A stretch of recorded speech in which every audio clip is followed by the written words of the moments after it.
We're going to prepare ourselves now to move to our town hall Zoom meeting.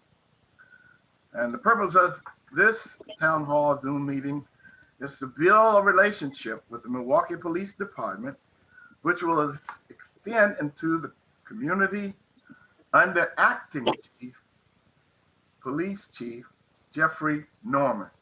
Now, let me just say this.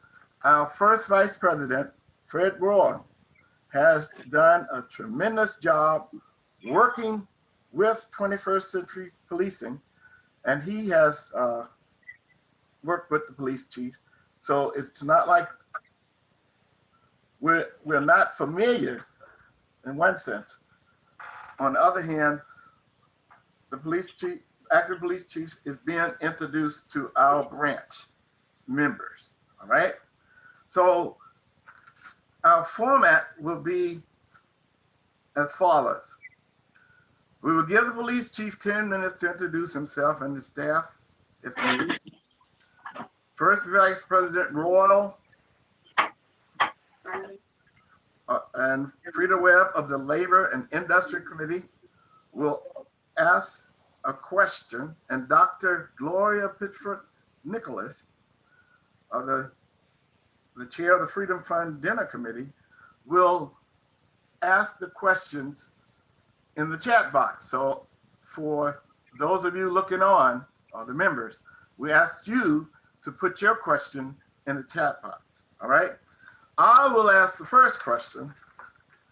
So as I said, I will ask the first question. First Vice President Fred Roy, next question. Chairman of Labor and Industry, Frida Webb, next question. Dr. Gloria Pitchford Nicholas, the next question. We'll go in that order, constantly, all right? So, having said that, we do have a few minutes and the chief's here, so we'll let him begin. Thank you, sir. I want to start off by saying thank you, Mr. Nicholas, for the invitation, and thank you for the local branch of NAACP allowing me to be available to present myself and to interact, and hopefully we'll be able to have a good conversation today. A little bit about myself. I am the current acting chief. I've been in this position since December of 2020. Before I was installed as the acting chief, I was assistant chief over the Criminal Investigation Bureau, which is our investigative arm with the 3 bureaus in the Milwaukee Police Department. Within that rank, I was over about 8 captains, 1 inspector, and about around 500 personnel in that capacity.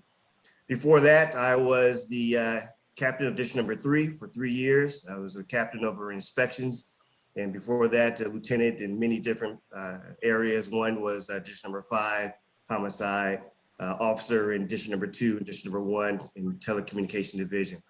So I come before you all with 25 years of experience. I'm in, over the 25-year mark now, and I am pleased to be able to have said I've made it this far in regards to the challenges of being law enforcement, especially within our respective communities. Some of my credentials in regards to what I have from an educational standpoint: I have a bachelor's in science, criminal justice from University of Wisconsin-Milwaukee. I have my law degree from Marquette University, and also have my master's in public administration from the Kaplan University.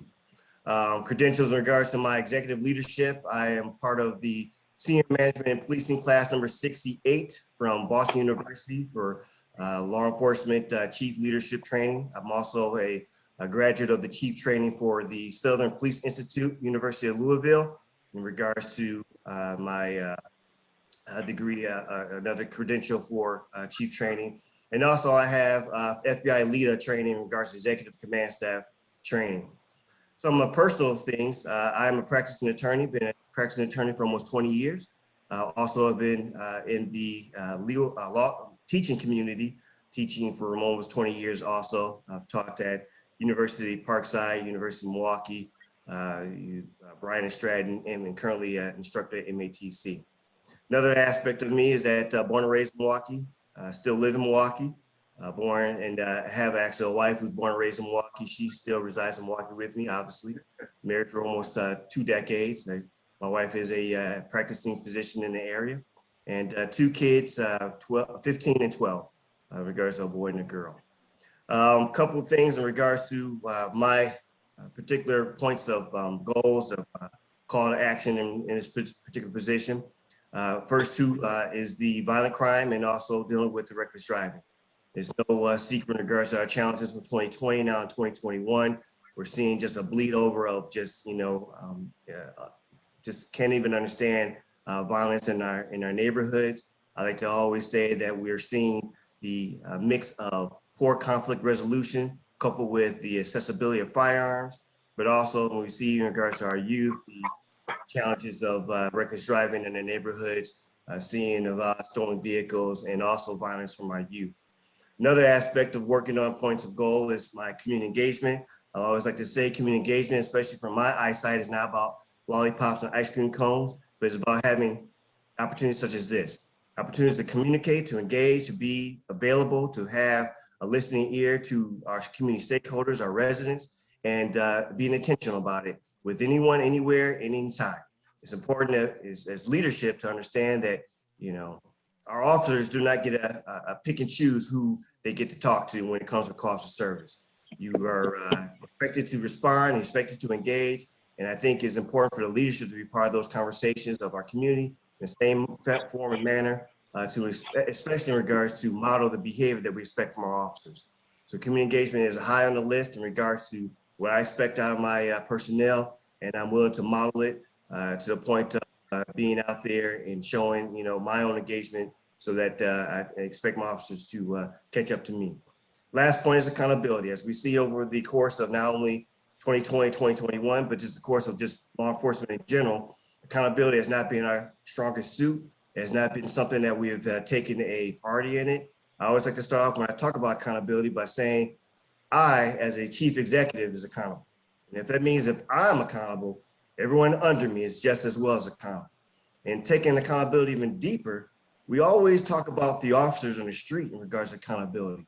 But I challenge, especially in regards to those particular problems, there is either a supervisor or commander that is behind those behaviors who's actually being, ignoring it or encouraging it. So when we talk about accountability, I talk about accountability in a format that as the chief executive, I'm accountable, but same thing about my assistant chiefs, inspectors, captains, lieutenants, sergeants, to the officer, to the police aide. We're all accountable. And I think that's important to have that messaging. I've been messaging that since I've been in this position, made a recorded statement that went department-wide June 4th, 2021. Whenever I talk, I believe that you can never communicate your expectations enough, and I stand on that. I think it's important for people to understand that, and that it is something that we need to, own it for our own leadership staff, so that the community knows that if we're out making others accountable, that we can be just as accountable as ourselves. So that's just my little intro. I don't want to take too much time talking about myself because it's not about me. It's about what I need to listen to and answer and talk with you all today. But again, I am deeply humbled and thankful that we have this opportunity to have this conversation. If you wish to introduce your staff, if they are present, you may. Well, I don't have my staff present, sir, because I actually didn't know that you wanted my staff on this with me. I definitely have no problem having my staff involved. And as you said, Fred is, a known person with us. He has interacted with many of my staff, especially my high-level executive staff. But, this isn't the last conversation. So if there's something that you'd like to talk in the future, I will definitely have no problem bringing my staff around in regards to being available and having these conversations and being in these listening sessions of sort to ensure that they understand the same thing that I'm hearing. So definitely we can make that available another time. All right. So my question is first, as I indicated, and I would like to talk about the pillars of the 21st century youth-focused policing. And my question is on building trust and legitimacy. And my first question is, how are officers being trained to exhibit a guardian rather than a warrior mentality when it comes to youth? So first, it starts off with having the expectation. I believe that we have long had too much in regards to putting forth, expectations of the warrior mentality. And I think as the executive leader, it is important to message and have the power of this particular chair to ensure that we are, having the right type of direction being sent out, the right type of messaging. And so that is important whenever I have any conversations, whether it's in public or private, the same conversation is the same, regardless of our community. We are protectors of our community in a way that you treat it like your own home. It's no secret there's challenges to that particular situation, especially with some of the recent movement, a law that allows our officers to live outside the city. I'm a big proponent of living in the city. I'm an example of myself living in the city.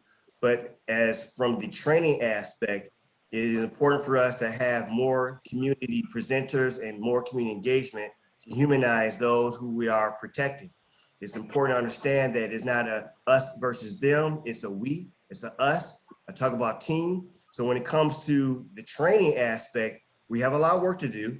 I believe that we have to do more of having more community engagement at the training level, having a face behind the names of groups and individuals who live within our respective communities, and also ensuring that we are going to have our commanders understand that. Another aspect is putting into the policy. I know that we're working with the CCC in regards to our COPS SOP. We're working now on our community engagement plan in regards to what that looks like for the walking orders. So that is still a work in progress. We've started off with a good foundation in regards to our SOP being worked on with a lot of different community stakeholders. But as we know, this is not something that we're going to get to overnight. And, definitely we're not, where we need to be at. But, being in this spot, as long as I can be in this spot, that is a priority to me to ensure that we're not only messaging it, not only putting into policy, but also having the correct type of training and engagement to understand what is the expectation of the role of law enforcement in the 21st century. Thank you. First Vice President Royal. Yes, and if I may, President Nicholas, I'd like to take the opportunity or the liberty just to give the membership an opportunity to understand what the NAACP Milwaukee branch has been doing in regards to improving police community relations and our role on the Community Collaborative Council, which is a evolution of the Community Collaborative Committee, if you allow me. Oh yes, go ahead.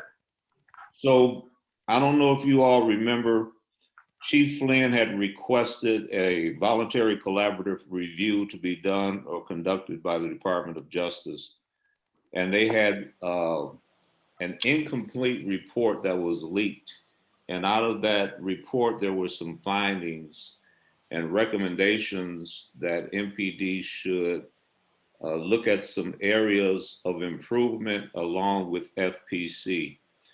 The Common Council had charged a collective group of individuals known as a Community Collaborative Committee to hear the responses from the community to what they feel should be the solutions to the findings of that voluntary collaborative review. Out of that process, we held 44 hubs with community input, including law enforcement also, because there's a strong belief is that you cannot impose recommendations for someone's workplace without them having input on what those recommendations should look like. I'm an old union man, it's only fair to be at the bargaining table. So the highest priority or the most consistent messaging that we received from the community was that there was a strong desire to have community-oriented policing instituted throughout the Milwaukee Police Department. With the collaboration of Chief Norman and his staff, that SOP has been approved. The second part of that SOP is to create a community engagement plan, which will codify some of the things that you all are asking questions about, such as what type of police trainings are offered to the Milwaukee Police Department's frontline officers? What type of accountability, collaboration on committees that oversee use of force practices or complaints are in place? We have a lot of conversation about defunding police. What type of non-police responsive or response is going to be in place and codified that if you don't want law enforcement to respond, who's going to answer that phone call? And it has to be codified. We've had direction from the Fire and Police Commission and buy-in from the Milwaukee Police Department that the Community Collaborative Council can, which is the evolution of the Community Collaborative Committee that was formed from the ACLU Collins Agreement to assist in monitoring the developments in the stop and frisk lawsuit settlement, that we were allowed to co-create this document with MPD, with community input. So I just want to commend Chief Norman for his willingness to collaborate on a citywide safety plan, because we can't expect a police department to do it on their own. When we talk about reckless driving and the raised or the elevation in violence, in gun violence in particular, in this community, it's going to take all of us. We can't expect that to be burden on the shoulders of the Milwaukee Police Department. So with that being said, that's the initiatives that the branch has been involved with. We didn't just come to this epiphany that there needs to be changes in law enforcement, but there also needs to be changes in the community and how we interact with law enforcement. And Chief Norman has allowed that to occur, giving us a space to make that dialogue happen. But my question is, Chief Norman, you grew up in the city of Milwaukee? Absolutely, sir. And I know that many of us cross a lot of paths. I see Miss Webb on there, and she knows my family in regards to the Harris clan. So, you know, absolutely, still live in the city.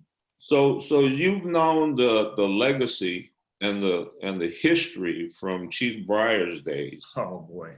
To current condition at MPD. What do you see as the biggest challenge or opportunities in improving the internal thinking on how to perceive our community? You know, that's going to be a big lift. First of all, I thank you for that background in regards to where we came from, where we're at right now in regards to our engagement. We have a lot of different levers being pulled in regards to people's behaviors. All I can say is that the executive command staff have to set the tone, expectations of what we are expecting out of our officers. We do a lot of training, you know, fair and impartial policing, procedural justice, implicit bias. You know, we do a lot of different, you know, exposures to community groups, but, you know, the biggest challenge for it is how do you deal with people's hearts? I'll say this much. I expect out of my people professionalism. You know, I stand on what I say. I get in people's face in regards to my expectation. But one of the things that we always have to realize is that, you know, you can't really know what's in people's hearts. Implicit bias goes to that in regards to that. What was your experience? If you grew up in an area that wasn't exposed to a lot of the black and brown or other particular, you know, gender races and things like that. But, you know, but what I will say is that I don't and will never accept any explicit bias. I mean that you know what you have in your heart explicitly outside of what is expected as our policies and training and just human beings. You don't have to worry about, you know, Fire and Police Commission, or you have to worry about the law. You don't have to worry about me. And I mean that. And I tell that to my command staff all the time. One of the things that we have never truly been consistent with in regards to our executive command staff is addressing behaviors at the knees, cut it off at the knees. If you show anything that has anything unprofessional, immoral, again, you show yourself to be someone of not befit of the guardian that we expect in our communities, I'll be the first one to come in, snatch off the badge, snatch off your stripes, snatch off your stars and bars. I've said this in front of my command staff. I said it to my command staff. So what we have to work on is ensuring that we have consistent professional behavior. I know that we're not McDonald's or we're not Burger King, service with a smile, but you better have the right type of attitude being put forth in your particular interactions with the community. Because in one of our Collins Agreement trainings, and they had a lot of different examples of who we're talking to and dealing with, they had a picture of a lot of young Black men being shown up on there with different hairstyles and dress and things like that. And when the question came up in that particular training saying, what do you see or what do you think of when you see this? There was a lot of different commentary and things like that. But at the end, I stood up in front of the commanders and told them, you know what I see? I see my son. Yeah. I see my son up there. And you don't know anybody in regards to who they know or who they're related to. So when you're addressing our youth, think about that could be the chief's son or daughter. And what do you want to happen if you sit there and come off unprofessional, immoral? I said, you don't have to worry about anybody. You got to worry about me. So we have to stand on what we expect out of our people. And sometimes they said, man, why my wife came to me when I did one of my, speeches out there. Why you come off as a scary dude? I said, I'm not being a scary dude. I'm just being a person who understands you got to align your deeds with your words. You cannot be somebody who put out expectations, not follow through on it. So yes, this is a work in progress because I have to always tell people, we did not get to where we're at overnight. We mentioned Brian. Brian's from the 50s. That dude was from the 60s, then retired into the 80s. Yeah. I've been only acting chief since December 2020. It's a big lift. You're talking about behaviors across the time. And behind Brian, it was Zarnik. And after Zarnik, it was, Areola and back to Zarnik. And we had a lot of chiefs in between those times. So we got a big lift. I recognize it, I acknowledge it. We have challenges. We have to have more courageous leadership going on. I'm working on that. We just had a training for my commanders, who was never done, twice, for my executive commanders and my mid-level commanders. We don't develop our leaders to be leaders. We just throw people into position and say, have at it. Would you want to have somebody who get into a jumbo jet of a plane and say, hey, this is your first day of flying, fly that plane, I know you're good at it. Come on now. So we really have to be intentional in regards to our training, our development, but also expectations, and be date certain in regards to mess up and see what happens. I'm not that dude. I've never been known that dude to sit there and let something happen. I don't go out looking for it, but I sure don't act like I'm going to run away from it when it comes before me. President Nicholas, if I may. Go ahead. One follow-up question, Chief Norman, is the NAACP Milwaukee branch has forwarded language for use of force policy to be modified, which mirrors the New Jersey's Attorney General's use of force policy, which expands on objective reasonable as the reasoning or level that you have to judge whether or not use of force is being excessive. What the New Jersey model does is include objectively reasonable, necessary, and proportionate to the amount of force that's being displayed to resist a lawful interaction with a police officer. And I'm asking you, would you consider taking a look at the language that was forwarded in it, and if you feel that it would give a better baseline for officers to understand what is acceptable use of force versus what is excessive use of force? Absolutely. I know that we always need to be able to improve, understand that we need to ensure that we're, following best practices. I have received that copy from you, Mr. Royal, and I know we're talking about it amongst the staff, just making sure that we are understanding the full scope. One of the things that try to, realize is that there's a lot of different, practices out there that we should be aware of. So yes, we're reviewing that. Thank you. No problem. Thank you, Mr. President. Welcome.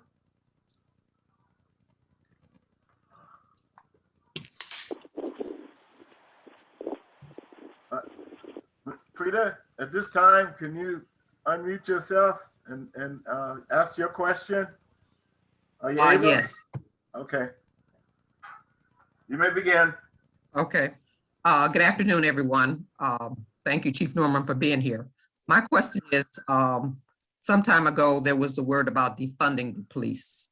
I'm not interested in defunding the police, but if you could reprogram the police budget, which is a substantial portion of any city's public budget, how would you suggest and recommend it be done? Well, I'd like to see these funds directed to. The big issue is in regards to, all I can do is recommend or look at opportunities. The budget is actually controlled by the officials. Our budget, as we all know, is largely personnel.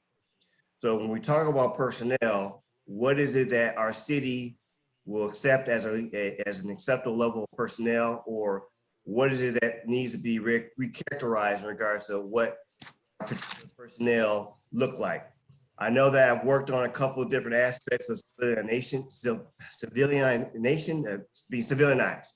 in regards to that there is a different cost associated. We have what's called a CSO, which is community service officer, which is a different cost associated, but it's a challenge to say what will be an acceptable level of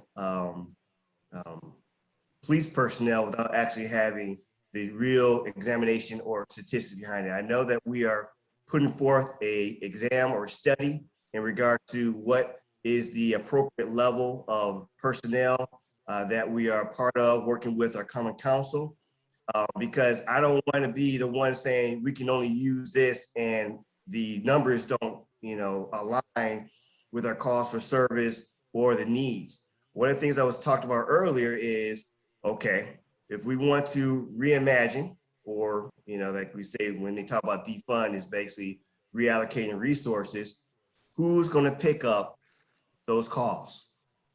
And that's a serious question, because, we are, in a programmed way of calling the police for everything. I came from district number 3. That was the second busiest district in the city, where we are dealing with around 50,000 calls a year in regards to calls for service that is all consuming in regards to what was the community's needs.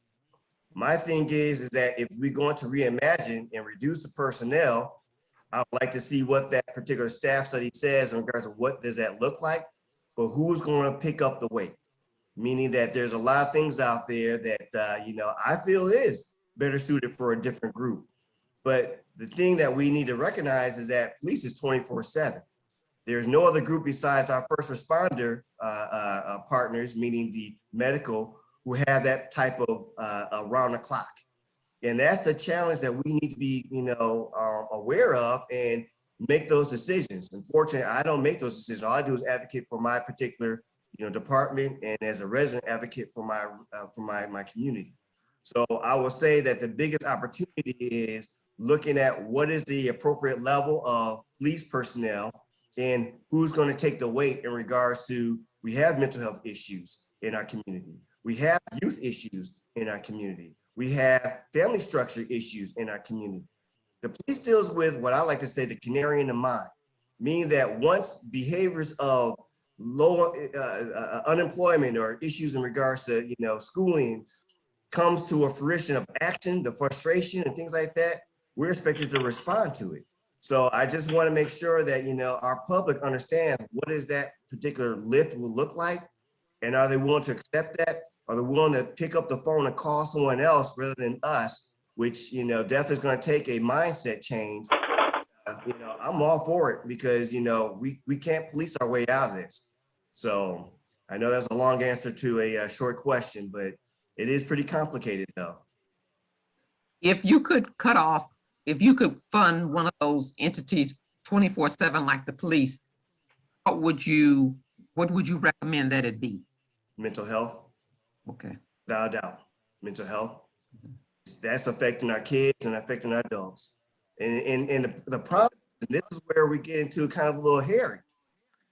Our mental health challenges also gets combined with violence. And no one who is a social worker, therapist wants to deal with the violent aspect of it.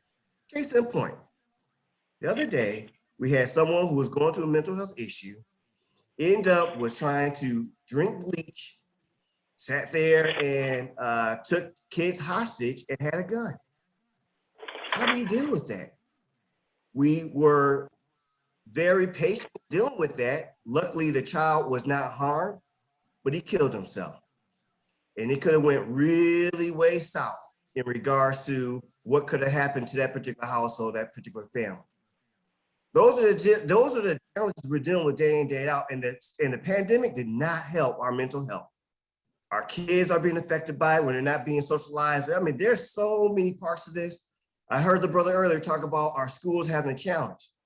Well, school was one of those places for our kids to have socialization, have some interaction with some guidance, because some of these homes, they ain't getting guidance. And the most critical, they were getting some food. Our kids are out there robbing folks, not to have a car. So, I mean, those are happening, but they're taking their wallet and going to McDonald's. They're taking money and going to the restaurants to get something to eat. I have been on many press conferences and keep on, and I'll be on it again, saying the siren that there is a problem out here that we're not addressing, and the police cannot do it alone, and we cannot be the all-encompassing answer. The community has to step up with us. Use all those protests as well as, I get it, protest, but use that energy to do something with these kids. 300 shots being fired at Midtown? Come on. And then you tell me don't have a technical response? There's supposed to be an ammunition shortage across the nation right now. We can't even get enough bullets for our academy for training. But we have 300 bullets to shoot off in the middle of a residential. My family live over in that neighborhood. So I take it personally. It's beyond just being professional. So I'm going to speak up and talk and use the power of this seat to be on the TV to throw it all out there. And maybe somebody might try to silence me, because sometimes people don't like to talk about these things. But the police cannot be the all-encompassing answer. So I'm going to share. But we got to have a plan. It's easier to say, oh, just take it away. Well, what's the plan? And don't put it on me, because my wheelhouse is law enforcement. I know policing. I don't know therapy. I don't know psychologists. I told you my wife's a physician. She went to school for almost 30 years to become a physician. So don't have me trying to say, what is the answer for that? I will be part of the discussion, more willing to have a seat at the table. But there's other people who need to be having this dialogue and guiding this particular situation in regards to what we're dealing with right now, because we're at critical mass. I'm sorry, I get all in my chest sometimes, so I apologize. Thank you. Thank you so very much for being here, Chief Yes, Norman. ma'am. The questions in the chat, and I'm going to ask anyone that does have a question, if they will please put it in the chat. If we do not get through all of the questions in the chat, we will send to you, if that might be okay with you to respond. The first question, and it is coming from Dr. Pat McManus. My question is, what does the role of training and oversight to police regarding trauma and stress? Well, for one, I'm a firm believer in being a part of that process. We have a partnership with OVP, Office of Violence Prevention, in regards to working with BHD for having a response to trauma in the community. What we do, which we're just one of many entities, because trauma is not just a police thing. You know, schools have a requirement and responsibility. I know that we have the fire personnel. I know that the police is always considered the low-hanging fruit, but there's a lot of other organizations and groups who also have a hand of seeing trauma and reporting to the appropriate entities to be able to intervene. So our partnership is with OVP, the Behavioral Health Department, DHHS, Department of Youth Family Services. We have a referral process in regards to that. When we come across incidents where we have children who were involved in an incident where domestic violence, and we see that the kids are being affected. We do have a lot of violence in regards to firearms, whatnot. I mean, just recently we had another child, unfortunately, get a hold of a firearm and shoot oneself. So we are part of that process of referrals, but that's our wheelhouse. We are the intermediaries of being able to say, we see this, but now what are you doing? And I will tell people, because I know that they want to expand, because we started first, and I was part of District 5 when they piloted many years ago. District 5, District 7, they want to expand it all throughout the department, which I'm fine with that. I know that we are getting our Criminal Investigation Bureau involved in that, but then it becomes a capacity issue. I expect it, we train it, we have part of our policies, be able to make sure that we are giving out these referrals. I said, people, be careful what you ask for. Because when people feel that they're being let down, your particular program doesn't have the credibility and legitimacy in our neighborhoods. I didn't see somebody come back to my house after I said that we want to have services. We can inundate a lot of different, agencies, but it's a capacity issue right now.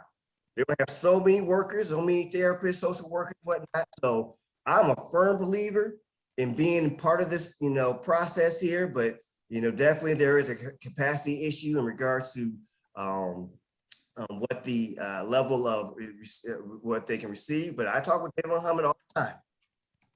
I talk with Reggie Moore. Now he's over with the Milwaukee Homicide Review Commission. I have conversations with a lot of different partners, and within the, like I said, different departments. But, we deal with, from a police department, over, maybe 300,000 calls for service. We got to be honest, it's nice to be able to have this receivership, but you don't want to have people overwhelmed, and definitely want to make sure that the program is robust. But I'm a firm believer, and I know that there's still a lot of room in regards to doing more. Thank you. I just want to share a comment that's in the chat, and it's from Pamela Pace Watkins. And she said, I'm a juvenile probation officer, and Chief, you are speaking facts in our community. I'll now turn it back over to President Nicholas. I have a second question under building trust and legitimacy. Are cadets being given language usage pattern of speech to use in their encounter with youth, whether it stops, questioning, or arrest? Yes, it's training from the academy. I believe if you're talking about cadets, you're talking about the recruits. We call them recruits, but professional communications and having interactions in a lot of different spaces for dealing with our youth, partnerships with Boys and Girls Club, Safe and Sound. But believe me, we can always do more. Our training is only a couple of hours in regards to, dealing with many aspects of, so much that we're trying to, pour into our recruits. I believe this is a ongoing particular aspect of training, which is difficult in regards to a lot of different other trainings that were required. But I believe in regards to having better engagement, that's where our community engagement really becomes an important integral part of having true, genuine relationships with our youth and also our public. Again, coming from district number 3, I made it intentional. It took a while. I'm not gonna lie. I made it intentional of our community engagement of being in those spaces with our public. I made it part of the culture of District 3, bringing it up to when I became assistant chief and now working on as chief. we need to understand that we need to ensure that our officers are engaging beyond just emergencies and crises with our public. So my community engagement strategy has always been this, to be in spaces and have those particular interactions where it's not crisis and emergency. And I always made sure that they did in uniform, because we need to assign another connection to this badge and this uniform outside of being pulled over or having a situation of, seeing them at a call for service. So when I was a district commander, I had my officers in uniform at soup kitchens, reading to local schools, being part of the local schools, being at the lunch programs, eating lunch with the kids. I had them knitting. I had my officers out there cleaning up. So those are things that were intentional. We're fishing over in Washington Park. But the big part about that was my leadership, and myself included, was out there. And I continue this particular practice to this day. You've seen it probably in the news. I was out there ice skating ring at the Red Arrows Park, assign another, environment to that unfortunate situation that happened at Red Arrow Park. Or we're out roller skating with, our area youth from the West Lawn, doing these things. I've been in many town halls. I'm not afraid to have conversations with our public, because it's my public, it's our public. So it's important to have our officers involved in these different aspects of engagement, where you have better communication and that they see you in a different light, and your, officers are seeing them in a different light, where we can have better levels of communication. Communication gets improved when you know someone. It's real talk. You can't sit there and teach somebody to have the right type of communication as much as you want to. It's about having consistent interactions and understanding we don't accept that type of talk in this particular neighborhood. But my thing is, I expect them at the very least, be professional. That is, and I got a lot of pushback. And remember one officer, he said he was fighting for his life, and he was swearing all through fighting for his life. And I had to bring him in. And I said, you can't talk like that fighting for your life. So I'm fighting for my life. I can talk any way I want to. I said, you really think that?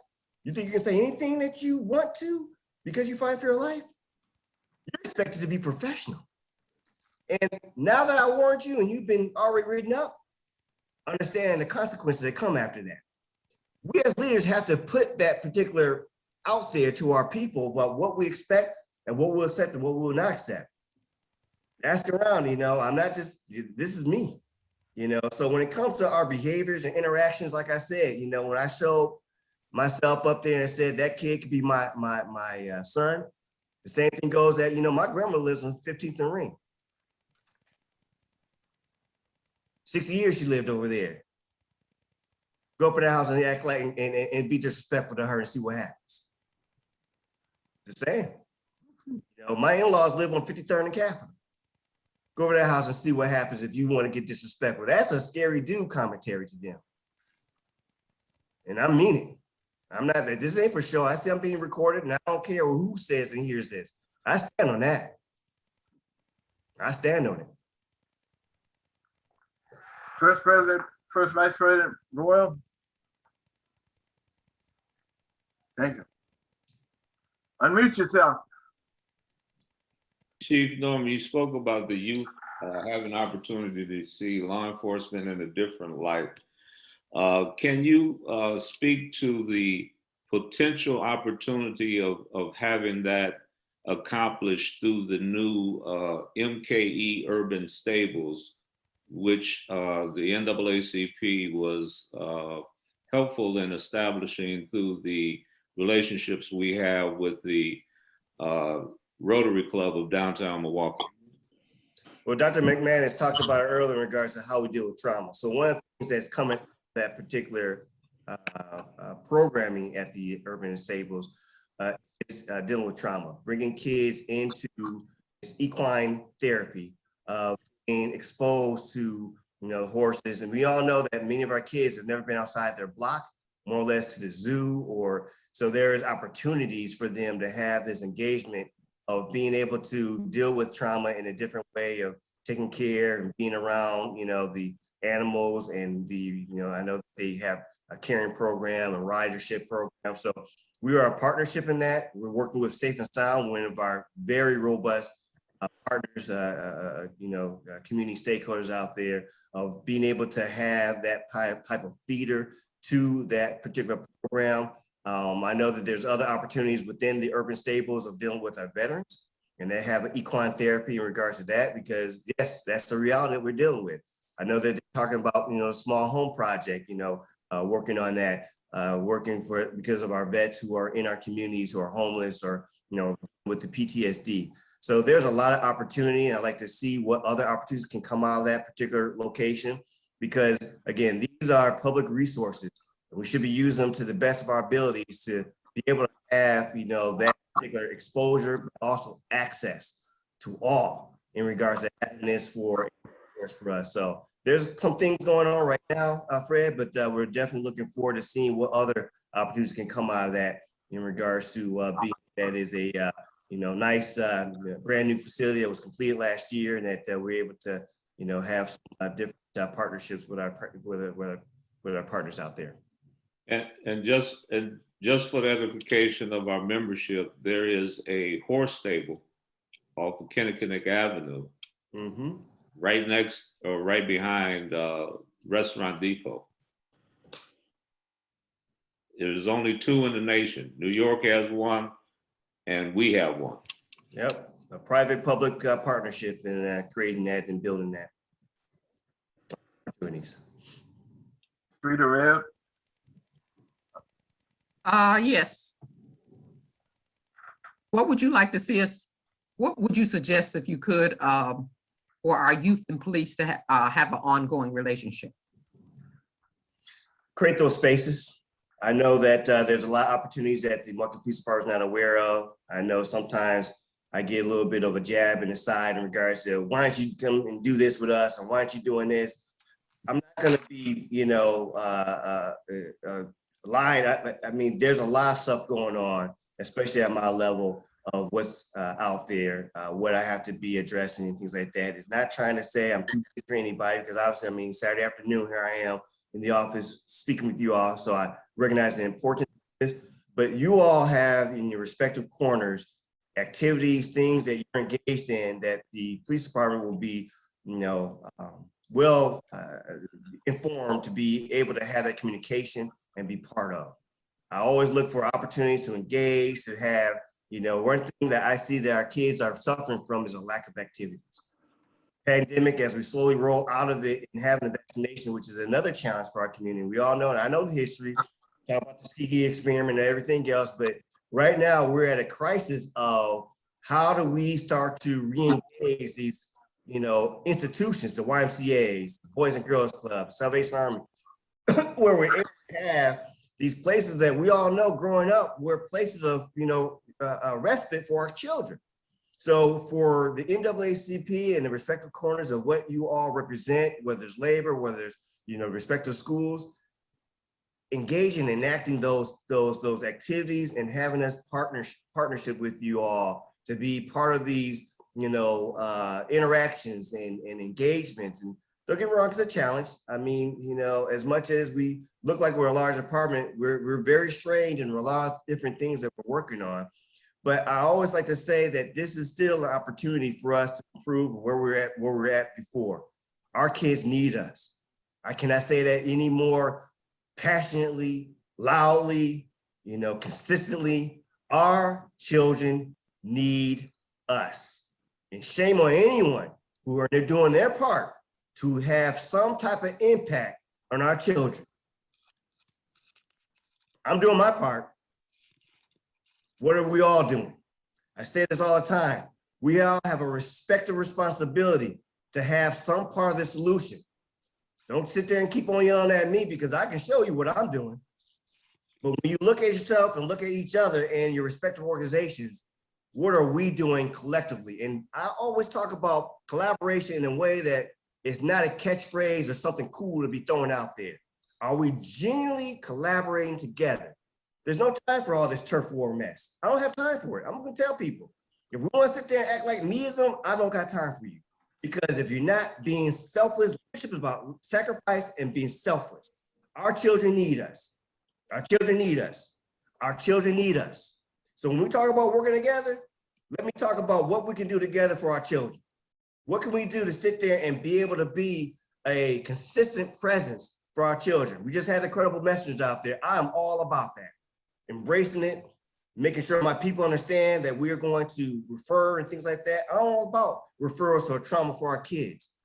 But we all have a respective responsibility to have some level of activity for our children in the city. Thank you. I'm going to take 2 questions from the chat. The first one is from Eugene Pitchford III. Is there a reason police officers never denounce rogue officers in public space? How do Black officers hold their white peers accountable in private spaces? So I will say this much, that's the courage that's going to be on individuals in private spaces, but just Google my name and go on the web and see what I've been saying. I've denounced it in a minute. I have not, and I sit there and said in regards to the Chauvin trial, I said they have made the right decision in a process that was public and necessary for everyone to see. Look at the articles in regards to what I've been saying. I say police shall and should be held accountable. So, you know, it's out there. It's not as robust as we would like it to be, but obviously, you know, when you as a leader do that particular big lift, it makes people feel comfortable saying it in their own respective corners. Have I gotten flack for some of this stuff? Absolutely. But you know what? Don't care. I'm a leader. You're not always going to be loved by everybody, and I'm more than willing to accept that. My wife loves me. My kids know me. I'm good. That night. So when it comes to being able to stand on it, I tell people, I said, this is not a first time because I'm before NAACP about what I talk about accountability. Like I said, Google my name. You'll see it. If you want to, email me. I'll sit there and send it to you. I say it in any corner, any place, anywhere. And I said it to the associations. I've said it to people wherever they want to listen, because at the end of the day, one of the things, especially when I talk to the community activists, and I have many meetings with them, we all have a same goal. We don't want bad policing. Sometimes we might have a difference about how we get there, but look at my track record. Accountability is not something I just use as a word. That's an action. So when it comes to being able to have public denouncement, we have to allow leadership to sit there and say that. The other day, I got a lot of bad flack from the Bucks. I mean, not Bucks, but I did a Bucks leadership training with the Milwaukee Bucks. And I got a lot of flack from the officers saying, you ain't on the team with us. You know, why are you partnering up with the Bucks? One, they are a successful organization, but 2, I denounced the Sterling Brown situation. You hear me say it. I denounced this. I did not agree. I didn't think it was handled right. Again, you know, we have to be honest about things. And I'm not afraid to have that conversation, not sit there double dog a dare. Someone want to sit there and have this conversation with me about what made that situation right. So when we look at things, you know, George Floyd, that was a murder. Again, not afraid to say that. Say it in any corner. So we need to be able to understand that there is people out there saying it. It might not be as often, but when you have leaders say it, people at lower levels are more comfortable. Even though I do know that there's a lot of people out there saying these things, whether it's people from the League of Martin or Latinos officers. So there are people out there. Sometimes it just doesn't get the traction like it should, but you know, we're working on it. I'll get me all angry right now. I'm trying to be happy. You know? I don't want to be all getting off mean feeling everything. I'm gonna have to go take a meditation walk. We don't want to send you into a tizzy or anything. But I'm being very honest. This is real talk time. We are tired. A lot of us are tired. Believe me. This is not something that is new. We are tired of these situations popping up. And the thing about it, especially me as being a leader, I've been in this game for 25 years. If I saw the level of what's going on within my respective agency, I can't be a part of that. I would not be a part of this project. You know, y'all heard my credentials. I don't have to be in law enforcement. And people have told me, oh, Jeff, you're too smart to be here. So if I'm too smart, then who do you want here? Who do you want here being doing this job? You want somebody dumb? You want somebody who don't have passion? Come on, cut it out. We need to understand we all have responsibility. And I tell you that it's not an easy lift, but it is something being done. Really, it is. Well, we appreciate, and you can hear the sincerity in your voice. Absolutely. Really appreciate it, and your body language as well. I hope I didn't look angry. I don't want to be scaring nobody. You know, I ain't trying to be angry to y'all. You know, I'm just mad about the situation. You're good. You're good. This question is from George Bledsoe. And he said, as a former criminology and law studies major at Marquette University, I know they have a strong emphasis regarding ethics in policing embedded within their law programs. In my opinion, once officers are trained and on the streets, the current culture of policing eats them up and they often behave unethically. Do you have any insights on how to integrate an ethics into policing culture within MPD? So I would like to always clarify and say that, you know, in my experience, especially in MPD, in my circles and things I've seen, we have a lot of dedicated men and women on this department. When COVID-19 was at its peak, no one stayed home. They showed up for work, they came out there. So when we talk about in regards to our examples, I just want to make it clear that in regards to what I've experienced, and again, you know, I have a level of morals, and I tell people, you know, if it's unlawful or immoral, you can't order me to do that. You know, have we had shortcomings? Absolutely. Jude situation, you know, the situation with the strip search, yes, absolutely. And we need to make sure that we are making people accountable. One of the things that has been a shortcoming on the MPD that I've seen is leadership embodying what the expectations for our people, so you look credible, that you look legitimate. Because as a leader, if you're telling them to be ethical, but yet still you are engaging in unethical behavior, you lost them. You lost them. So I always tell people, I challenge them, go find something, because that's just not my forte. So I can walk and talk with passion, but also a true credibility that you ain't gonna catch Jeffrey Norman out there. And because of that, I can come at you pretty hard. So when we talk about certain behaviors, we have to understand that leadership needs to take the bull by his horns, ensure that we are following through with those expectations. I tell people, I've set bosses down. When I was a district commander, as an assistant chief, now as a chief. If you cannot be courageous with the role, you have the courage in regards to the uncomfortable. You have to be comfortable with the uncomfortable. I mean that when you see something, I expect you to intervene. And if you don't, and I hear about it, not only is the person who are doing those particular type of issues will be held accountable, but you will. But in regards to training, one of the things that we always fail at in regards to leadership, we have a lot of expectations, but we don't give people the tools to follow through with those expectations. It's always been in the books about intervening with unethical behavior. That's always been part of our rules. But the problem is, you gotta show it.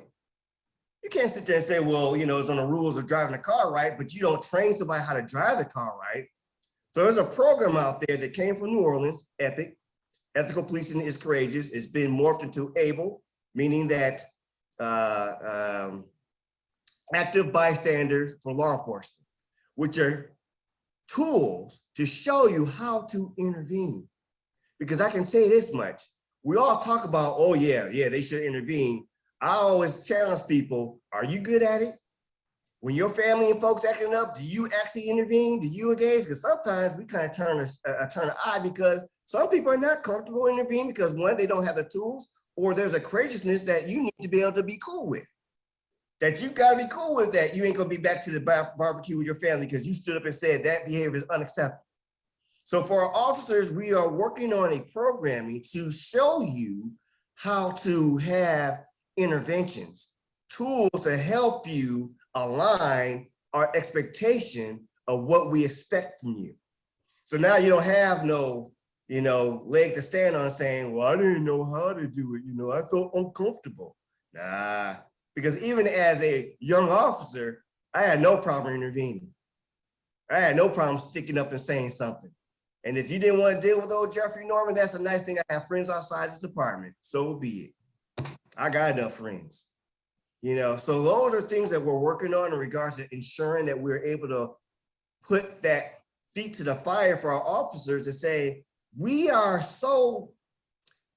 to be able to have you armed with so much that we're going to make it a part of our programming to show you the tools to ensure that you're able to step up to the plate when you see unethical or immoral behavior. Because what happened with George Floyd was unacceptable on all different type of levels. Hurt my heart to hear young ones testifying about what they saw, the trauma behind that, the mark on that. That should just make anybody angry. Thank you. The last question from the chat box, and this is from Second Vice President Paul Blackman. What is the percentage of Black police officers? Well, I don't have the numbers in front of me, but I know it's not enough.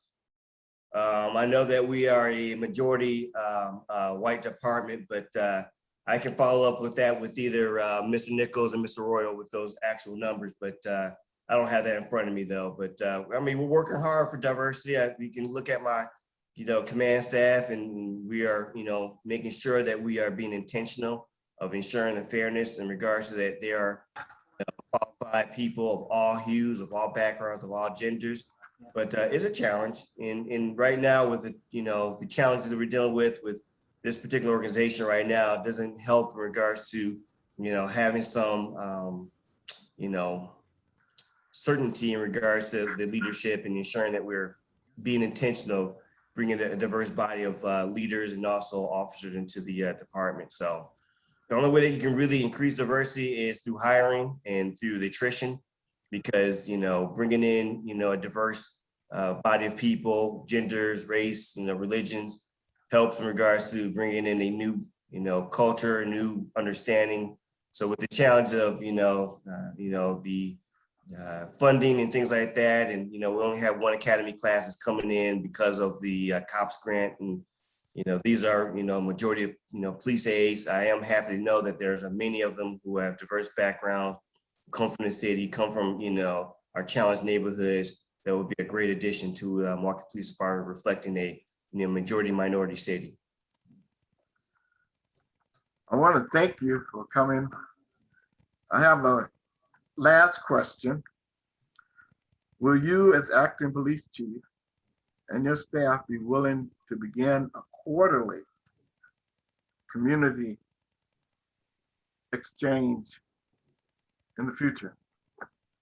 I'm willing to look at those options. I know that I never like to say what I'm going to commit to without understanding the full level of commitment and what's the expectation of resources. It goes without saying that we are challenged in regards to being in these spaces. The cost of service has not gone down.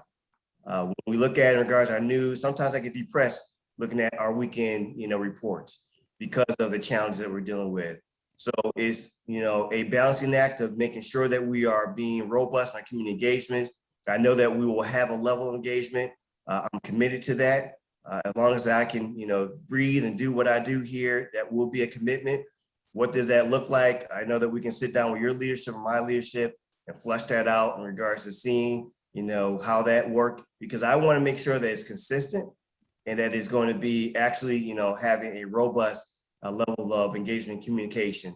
So definitely I'm absolutely open to it, and see what that, level and time commitment and when, because, we need this, and it's make sure that we're not, backsliding in regards to having these robust and consistent communications between each other. Again, I'm going to thank you, and we're going to prepare for our close. but I appreciate what you just said. And Appreciate you, brother. okay. Hope to be talking to you soon, okay? Absolutely. All right, Absolutely. everybody, I'm gonna say goodbye. We're Well, gonna can I end. close out with this one thing? Let me, Go ahead. you had me here since 11:30, so I just like to say that it's my pleasure and humble appreciation to be able to have a conversation with you all. I hope that this is not our last of our conversations, but I know that Mr. Royal and Mr. Nichols will stay on top of this in regards to having future conversations. But please, let's look for ways that we can interact and be able to have the collective impact that we need in our respective community, because it's up to us. It's up to us to be able to have that type of impact that we know is needed, and only through, again, collectively working as a team, because this is not going to happen overnight, and we need to be able to come together and do our respective parts. So God bless you all, and hopefully you enjoy some of this good weather that's coming out here, and we'll talk to you soon. All right, thank you. Goodbye, everybody. Thank you.